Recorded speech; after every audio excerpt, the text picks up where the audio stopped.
pemerintah buka suara terkait polik pengadaan sepeda motor listrik untuk operasional Badan Gizi Nasional atau BGN yang viral di media sosial.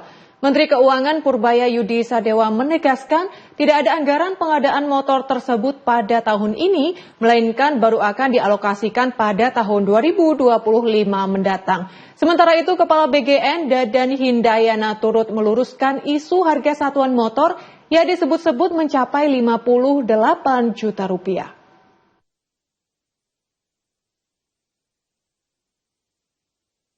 Beberapa waktu lalu, masyarakat dihebohkan dengan unggahan video yang menampilkan deretan sepeda motor listrik dengan logo Badan Gizi Nasional atau BGN. Hal ini memicu spekulasi terkait asal-usul anggaran dan kebutuhan pengadaan kendaraan tersebut di tengah persiapan program makan bergizi gratis.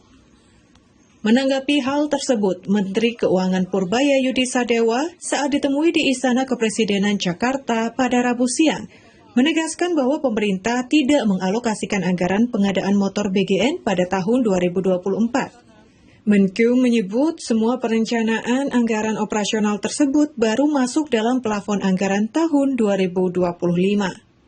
Motor listrik MBG yang diadain pencet. Itu tahun lalu rupanya, tahun ini nggak ada. Itu yang masih setuju ya Pak? Kita baru tahu belakangan, jadi dipotong, habis itu dipotong kalau nggak salah. Saya harus tanya Dirjen Anggaran lagi. Tapi setuju nggak Pak sebenarnya itu Pak? Udah keburu belanja kalau nggak salah. Sambil jalan ya. Saya nggak tahu, yang jelas yang kita tahu kita potong lebihnya. Presiden mengetahui itu nggak sih Pak? Saya nggak tahu. Soalnya kan itu 21.000 lebih loh Pak, bahkan di pesan 25.000 Pak. 40 juta loh satunya Pak. Iya Pak. 1,2 T katanya Pak. Oh, Tanggapannya Pak? Anda tanya ke Pak Ketua BGN deh. Tapi yang jelas tahun ini nggak ada, saya udah barusan saya cek lagi. Tapi udah datang Pak motornya 21.000 lebih Pak. Walaupun belum dibagi Pak. Iya Pak. Motornya Pak. Itu anggaran tahun lalu mestinya. Tahun ini nggak ada. Coba itu tanya, tahun ini tahun lalu.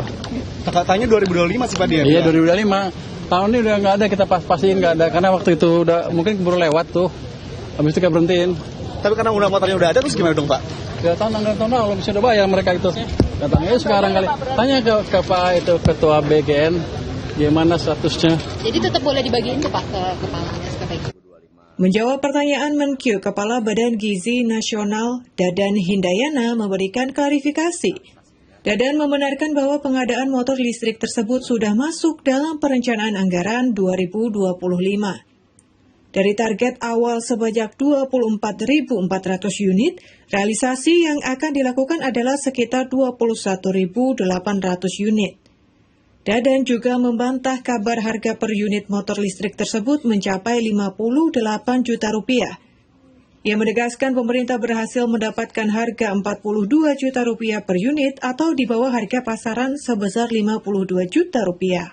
Motor listrik kan sudah ada dalam perencanaan 2025 dan itu masuk dalam anggaran 2025 ya kan. Dan realisasinya dari target 24.400 itu kita hanya bisa realisasikan 21.801 dan itu sudah masuk dalam anggaran 2025. Itu benar Pak, satu motornya katanya 58 juta satu unit motor. Enggak. Harga pasaran 52. Kita beli kalau nggak salah 42 juta di bawah harga pasaran. Itu pemakaian motornya itu buat kepala SPPG? Ya, kita akan distribusikan nanti untuk operasional seluruh orang yang ada di SPPG, terutama di daerah-daerah yang sulit. Ini kan juga ramai Pak, katanya terkait urgensinya apa sih Pak? Ya, program ini kan menjangkau daerah-daerah nanti yang akan sangat sulit ya. Menjangkau desa-desa, daerah-daerah yang memang hanya dengan motor, bisa dengan motor. Akhirnya itu untuk menunjang operasional. Artinya akan ada penambahan lagi atau seperti apa Pak? Untuk sementara kita cukupkan dulu sekian, karena kan ini anggaran 2025 ya. Di 2026 tidak ada perencanaan lagi untuk pembelian. Terima kasih ya Pak. Ini ada yang mau masuk lagi nggak ke dalam? Kendaraan operasional ini dinilai sangat krusial untuk menunjang mobilitas petugas Satuan Pelayanan Pemenuhan Gizi atau SPPG, terutama bagi mereka yang bertugas mendistribusikan makanan bergizi ke wilayah dengan akses geografis yang sulit dijangkau kendaraan roda 4.